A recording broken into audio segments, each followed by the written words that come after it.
जय माता रानी दोस्तों, नीता विक्रम परिवार में मैं नीता आप सबका स्वागत करती हूँ। माता रानी के नाम का जयकारा लगाएं, कमेंट सेक्शन में जय माता रानी हर हर महादेव जरूर लिखें। भोलेनाथ शिव शंभू आपके दुख कष्टों को हर लेंगे। आप दोस्तों आज वीडियो देख के समझ गए होंगे कि आज मैं आपको बताऊंगी भोलेनाथ का पार्थिव शिवलिंग किस प्रकार से बनाया जाता है।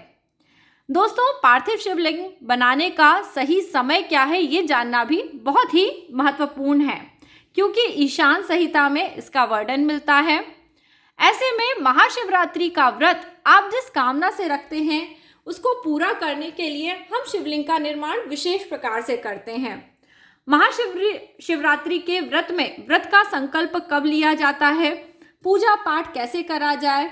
कई लोग ऐसे होंगे जिनके पास पूजा पाठ का कोई भी सामान नहीं होगा, क्या वो शिवरात्रि का पूजन कर सकते हैं? और शिवरात्रि का व्रत किस किस को रखना चाहिए, ये सभी जानकारी आइए चलिए दोस्तों विस्तार से जानते हैं। सबसे पहले भोलेनाथ के नाम का जयकारा लगाएं और इस वीडियो को लाइक ज़रूर करें, चैनल सब्सक्राइब करें नीता विक्रम परिवार से जुड़ने के लिए। तो दोस्तों हम शुरू करते हैं शिवलिंग के प्रादुर्भाव से। हमें शिवलिंग कब बनाना है, जैसे अगर आप इसी तरह मिट्टी लाके पार्थिव शिवलिंग का निर्माण कर रहे हैं तो ये आप मध्य रात्रि के बाद करेंगे, यानी 12 से 1 बजे के बाद। जब मध्य रात्रि निकल जाएगी तब शिवलिंग का निर्माण करेंगे। देखिए सबसे पहले निशीत काल आता है, तो निशीत काल में आपको मंत्र जाप कर लेना चाहिए और जब आप आधा 1 घंटा मंत्र जाप कर लें उसके बाद ही पार्थिव शिवलिंग का निर्माण करना चाहिए। शिवलिंग तयोद्भूतः कोटि सूर्य समप्रभ। मध्य रात्रि के बाद शिवलिंग का निर्माण करा जाता है, उसमें सूर्य के समान शक्ति होती है। यह शिवरात्रि व्रत में निर्मित शिवलिंग हर प्रकार के पापों का नाश करता है, मनुष्यों को मुक्ति भुक्ति प्रदान करने वाला होता है। ऐसे में जो सभी लोग इस दिन पे व्रत रखते हैं उनके जीवन में जिस भी प्रकार का दुख तकलीफ होता है वो दूर हो जाता है। दोस्तों रात्रि के समान जीवन में जो अंधकार होता है वह भी दूर होता है और रात्रि के समय शिव जी का पूजन अर्चन जब हम सभी शक्तियों के साथ में करते हैं तो शिव जी हमारे जीवन की हर दुख हर तकलीफ को दूर करते हैं। तो आपको ये रात्रि में 12 से 1 बजे के बाद शिवलिंग का निर्माण करना है। देखिए जिस दिन महाशिवरात्रि है उस दिन सुबह सुबह आपको उठना है, ब्रह्म मुहूर्त में अपनी पूजन अर्चन करनी है, सूर्य देव को जल देना है और जल देने के बाद पूजा मंदिर में जाना है या शिव जी के मंदिर में चले जाएं जहां भस्म रखी हो। आप चाहें तो मार्केट से भस्म खरीद के ला सकते हैं या घर में गाय के गोबर का उपला है उसको आप जला लें और अच्छे एक कपड़े से 4 से 5 बार छान लीजिए। जब ये एकदम अच्छी भस्म बन जाए इसमें थोड़ा सा आप इत्र मिला लें, थोड़ा सा चंदन मिला लें। ये सुगंधित भस्म है, इसको आप रखिए।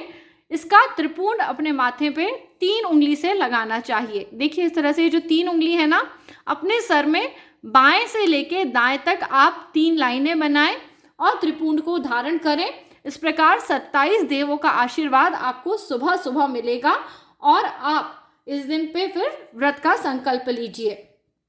हो सके तो गले में रुद्राक्ष की माला भी धारण करें, क्योंकि आप शिवरात्रि का व्रत कर रहे हैं।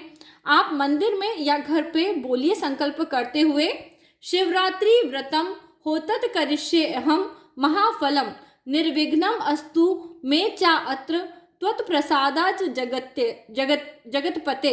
इस प्रकार से कहते हुए शिव जी का स्मरण करें और शिव जी पे जल छोड़ दें। दोस्तों ये सुबह की सबसे महत्वपूर्ण विधि है, क्योंकि कोई भी व्रत बिना संकल्प के यदि आप रखते हैं तो उसका पूर्ण फल नहीं मिलता है। आप अपनी सिंपल जो हिंदी बोलचाल की भाषा है उसमें भी बोल सकते हैं कि मैं जो भी आपका नाम है आज शिवरात्रि का व्रत रख रहा हूँ, यह व्रत महाफल देने वाला है। हे प्रभु मेरे व्रत को निर्विघ्न संपन्न करें और प्रसाद स्वरूप मुझे अपना आशीर्वाद जरूर दें। ऐसा कहने के बाद हाथ में जो आपने जल रखा हो उसको छोड़ दें और दिन भर मौन रहते हुए, दोस्तों मौन रहने का ये अर्थ है कि हम व्यर्थ में कोई भी बात ना करें, सिर्फ जितनी काम की बात है वो करें, बाकी समय हम ईश्वर का ध्यान चिंतन स्मरण करते रहें और व्रत करें। अपने घर में उत्तर मुख होके आप बैठ जाएं, शाम के समय भी भगवान का जाप करें, पूजा पाठ करें। अब दोस्तों भोलेनाथ का महाशिवरात्रि में पूजन करने के लिए क्या क्या सामान आपको लाना है मैं आपको बता दूं। जो भी आपको दोस्तों पुष्प आसानी से मिल जाए, जो भोलेनाथ पे पुष्प चढ़ते हैं आप वो ले आइए। जैसे कि आपको गेंदा आसानी से मिल जाएगा, सफ़ेद रंग का मोगरा मिल जाएगा, धतूरे के पुष्प, अकौवे के पुष्प आपको आसानी से मिल जाएंगे। इसके अलावा बेलपत्री मिल जाती है, शमी पत्र मिल जाता है, धतूरा, धतूरे के फूल ले लीजिए। और दोस्तों धूप दीप आपने देखा ही होगा, गूगल या चंदन से बनी हुई धूप इस दिन पे भगवान के लिए लाई जाती है।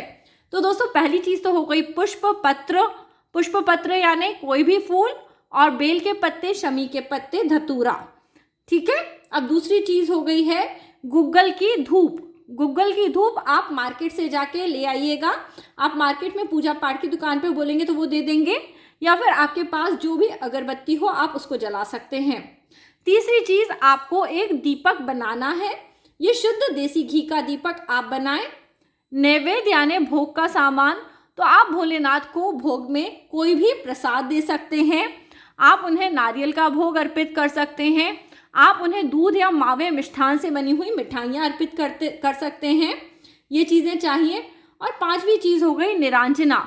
एक अलग से दिया ले लें और उसमें आप थोड़ा सा कपूर रखें और उससे निरांजना करें।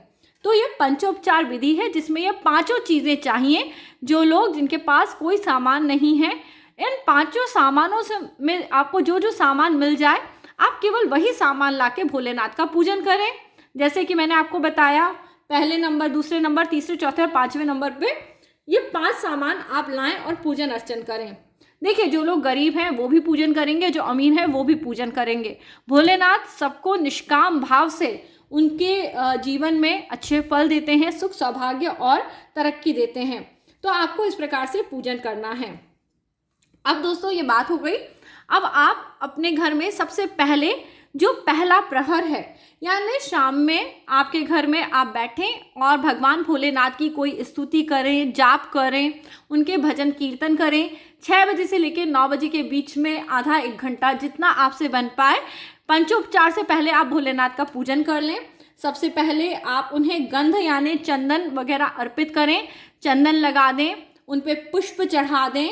उसके बाद वहाँ पे गूगल की धूप जला दें, थोड़ी सी दीपक जलाएं और उनके समक्ष थोड़ा सा भोजन प्रसाद रखें और उनकी आरती उतारें और पहले प्रहर की पूजा इस प्रकार पूर्ण करें।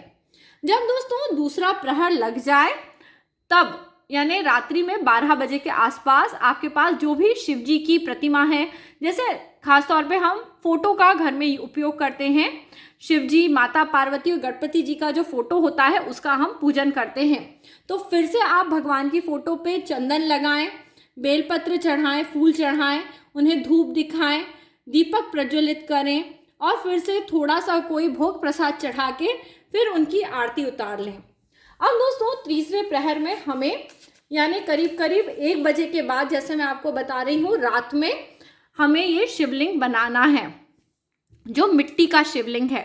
दोस्तों ये मिट्टी आप अपने घर के आसपास से ला सकते हैं या आपको कुम्हार के पास भी मिल जाएगी। वैसे तो सबसे अच्छा ये होता है कि घर के आसपास कहीं खेत हो, बगीचा हो, जहाँ एकदम शुद्ध मिट्टी मिले, वहाँ से आप लेके आएँ। इसमें से सारे कंकड़ हटा दें और इस मिट्टी में दोस्तों ये आप अनाज मिला के लिंग बनाएं। यह अनाज दोस्तों मैंने क्या क्या लिया है, चावल लिए हैं, मूंग की साबुत दाल ली है, उड़द की साबुत दाल ली है। ये 3 चीज़ें मैंने इसमें ली हुई हैं। ठीक है, चावल, मूंग की साबुत दाल और उड़द की साबुत दाल। इसके अलावा जैसे कई लोग सोचते हैं कि हस्बैंड वाइफ के रिलेशन अच्छे नहीं हैं या कोई प्रॉब्लम चल रही है, तो थोड़ा सा मक्खन ज़रूर मिला लें। क्या मिलाएंगे आप? मक्खन मिलाएंगे। और इसके बाद आप शिव जी का शिवलिंग बनाएं। मैं अभी इनमें अनाज नहीं मिला रही हूँ क्योंकि मेरे पास बहुत ही कम मिट्टी है और मैं इसी का प्रयोग शायद शिवलिंग बनाने के लिए महाशिवरात्रि पे करूँगी। तो सिर्फ मैं आपको बना के थोड़ा सा दिखा रही हूँ। इस प्रकार से शिवरात्रि का पूजन रात में करना है। दोस्तों जब एक बार शिवलिंग बन जाएगा, उसके बाद जैसे सुबह 3 बजे के आसपास, सुबह ये एकदम उषा काल होता है, अपने घर में आप थोड़ा सा अपने ऊपर पानी डालें और उसके बाद दोस्तों अपने घर में आप रुद्र पाठ चला लें और एक बेलपत्री ले लें, पुष्प ले लें और उसके बाद आप शिव जी का अभिषेक करिए। सुबह सुबह शिव जी का अभिषेक करिए। यदि आपके पास सभी सामान हैं जैसे दूध, दही, घी, शक्कर, शहद, तो आप इन सभी चीज़ों से अभिषेक कर सकते हैं। ठीक है। आपको शिवलिंग बहुत बड़ा कभी भी नहीं बनाना चाहिए। शिवलिंग का आकार हमेशा छोटा रखना चाहिए जितना हो सके और उसका अभिषेक करना चाहिए। इस प्रकार से दोस्तों शिवरात्रि का पूजन करा जाता है। यदि आपने 14 वर्ष तक लगातार शिवरात्रि पूजन करा है तो आपको दान इत्यादि देके अपने शिवरात्रि के व्रत को पूर्ण करना चाहिए। देखिए 14 वर्ष तक शिवरात्रि का व्रत करने से यह पूर्ण हो जाता है। जब आप 14 वर्ष तक पूजन कर चुके हो तो उसके अंत में गौदान देके, शैया दान देके या भूमि का दान देके ब्राह्मण को भोजन कराएं और अपने शिवरात्रि के व्रत को पूर्ण करें।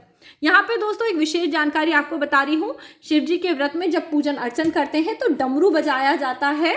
कभी भी भूल के जो झल्लर होती है उसको नहीं बजाना चाहिए, इससे हमारा पूजन पूर्ण नहीं होता। देखिए आपके पास जितनी आपकी यथाशक्ति है, आप गाजर, बेल, मूली लाके अपने खुद के पैसों से शिव जी का जब पूजन अर्चन करते हैं तो आपकी जो जीवन की दुख तकलीफें होती हैं वो दूर होने लगती हैं। शिव जी की पूजा सबसे आसान पूजा है। इस पूजा को करने से आपके जीवन के बहुत सारे कष्ट है ना ठीक होने लगते हैं। आप देखेंगे कि यदि आपके ऊपर कोई भी समस्या समय पे चल रही है और आपने निस्वार्थ भाव से यदि शिव जी का पूजन कर लिया है तो भोलेनाथ आपके जीवन की जो भी बाधा है उसको ठीक ज़रूर कर देते हैं। ठीक है। आप इस व्रत में शिव जी की इस प्रकार से शिवलिंग का निर्माण करिए। देखिए मैं भी कोशिश कर रही हूँ क्योंकि इस प्रकार से मिट्टी का आप आकार देते हुए शिवलिंग बनाएं। आप सबसे पहले एक नीचे बेस बना लीजिए और दोस्तों जब हम शिवलिंग का इस तरह से अभिषेक करते हैं, पूजन करते हैं, व्रत करते हैं तो उससे क्या होता है, हमारे जो भाव होते हैं, मिट्टी आपके केवल भावों को ही नहीं आपके पूरे जीवन को बदल देती है। दोस्तों शिव जी के व्रत की कथा है, 2 कथाएं इसमें से बहुत ही महत्वपूर्ण हैं। एक समय पे एक धनवान मनुष्य था। कुसंग के कारण वह शिवरात्रि का पूजन करने वाली एक स्त्री के गहनों को चुराने के लिए गया। तो दोस्तों एक तो उसकी प्रकृति बहुत बुरी थी, वो स्त्री के गहने चुरा रहा था, परंतु रात में जब वो चोरी करने के लिए वहाँ रुका तो क्या हुआ, उसने अनजाने में ही जो रात में 8 प्रहर थे उसने कोई भोजन नहीं ग्रहण करा। तो इस प्रकार से उसका व्रत हो गया और जब अपने आप व्रत हो गया तो उसके बाद उसको उस व्रत के कारण सद्गति मिल गई। ये दोस्तों पहली कथा है। दूसरी कथा आप सभी को पता है बधिक की है, जो रात में शिकार करने के लिए जंगल में जाता है और वहाँ पे हिरनी आती है। वह उसको तीर मारने के लिए एक पेड़ के ऊपर चढ़ के बैठता है और वो पेड़ पे चढ़ने के लिए एक शिवलिंग के ऊपर अपने पैर रखता है और इस प्रकार से वो शिव जी को अपने आप को समर्पित कर देता है। और जब वह चढ़ रहा होता है उस समय पे बेलपत्र टूट के शिवलिंग पे अर्पित हो जाते हैं। तो इस प्रकार रात भर भूखा रहने के कारण और बिना किसी भाव से भी शिव जी का पूजन हो जाने से वह जो बधिक होता है उसका जीवन अपने आप में पूर्ण हो जाता है और वह शिव जी को प्राप्त कर लेता है। आप देख सकते हैं दोस्तों, ये मैंने यहाँ पे एक ऐसे योनि जैसा बना दिया है। आप भी इसे ऐसे ही बना लें। मैं आशा उम्मीद करती हूँ कि मुझसे आप सब ज़्यादा अच्छे होंगे इस तरह से शिवलिंग का निर्माण करने में, है ना। देखिए कोशिश करिए कि कम से कम क्रैक्स आए, आपका जो शिवलिंग है वो बहुत सुंदर दिखे। देखिए मैं भी कोशिश कर रही हूँ और ये शिवलिंग ऑलमोस्ट बनके रेडी हो गया है। आप इसमें दोस्तों अनाज ज़रूर मिलाएं। यदि आपको लगता है कि आपको संतान चाहिए, धन चाहिए, तो इस प्रकार से शिवलिंग का ये निर्माण आप करें। और देखिए शिवलिंग का निर्माण करते वक्त ध्यान रखें कि जब ये अच्छे से बन जाए तो आप इसके जो भी क्रैक्स हैं उनको थोड़ा सा ठीक कर लीजिए। बहुत पानी मत मिलाइएगा क्योंकि बहुत पानी मिलाने से हमारी जो मिट्टी है वो टूटने लगती है। और यही बात मैं बोलूँगी, जब आप अभिषेक करें तो बिल्कुल बूंद बूंद करके जल डालिए क्योंकि ये मिट्टी का शिवलिंग है। मिट्टी के शिवलिंग के अभिषेक में बहुत सारा जल नहीं डाला जाता है। देखिए, ये मिट्टी का पार्थिव शिवलिंग हमने बना लिया है। आशा करती हूँ, उम्मीद करती हूँ इस वर्ष महाशिवरात्रि पे आपके जीवन के हर दुख हर कष्ट ज़रूर दूर होंगे और आपके जो भी मनोकामना है वो ज़रूर पूरी होगी। तो दोस्तों, आज मैंने आपको पूरे विस्तार से महाशिवरात्रि व्रत के बारे में जो जानकारी दी है, अगर ये आपको अच्छी लगी हो तो वीडियो को लाइक करिए, परिवार मित्रों के साथ इस वीडियो को अधिक से अधिक शेयर करिए और पंचोपचार विधि से रात्रि में शिवलिंग का पूजन करिए। देखिएगा, आपके जीवन के कष्ट ज़रूर दूर होंगे और आपको सफलता भी मिलेगी। जय माता रानी दोस्तों, हर हर महादेव। नीता विक्रम चैनल से जुड़ने के लिए आपको कोटि कोटि धन्यवाद है।